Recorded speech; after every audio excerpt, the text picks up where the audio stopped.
Samantala, dalawang estudyante naman po sa kolehiyo ang muntik ng mapahamak matapos daw silang pakainin ng kanilang kapwa-estudyante ng brownies na may halong droga. May live report si Isay Reyes. Isay? Ziggy, nanghihina pa ang dalawang estudyante na sina Jane at Rose, hindi nila mga tunay na pangalan, ng aming makausap sa QCPD Station 1 kanina. Nanggaling sila sa ospital kahapon at patuloy pa rin nagre-recover dahil sa epekto ng kinain nilang brownies na pinaniniwala ang sinangkapan daw ng pinagbabawal na gamot.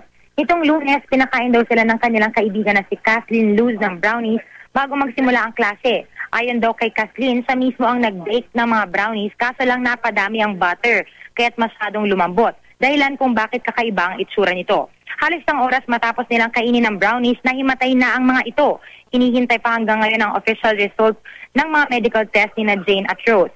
Masakit para sa mga biktima ang sinapit nila dahil tinuturing daw nilang kaibigan ng suspect at wala naman silang atraso rito. Ang mga magulang naman natatakot daw dahil ayon sa doktor, kung napadami pa ang nakain ng kanilang mga anak, maaaring kinamatay pa nila ito.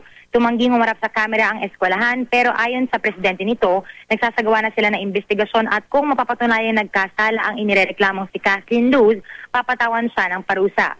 Ayon din sa investigador, base sa investigasyon ngayon, papatawan na ng kasong serious physical injuries ang suspect. Pero kapag lumabas sa crime lab na positibo ang sample sa droga, kakasuhan siya ng RA 9165. Wala sa eskwelahan si Luz kanina. Ibinigay ng mga biktima sa GMA News ang cellphone number. Ilang beses namin siyang tinawagan buong araw hanggang sa sumagot sa pasado alas 4 ngayong hapon lamang. Wala itong binigay na pahayag at sinabing tatawagan na lang niya ang GMA News kapag handa na siya. Jiggy? Maraming salamat, Isay Reyes.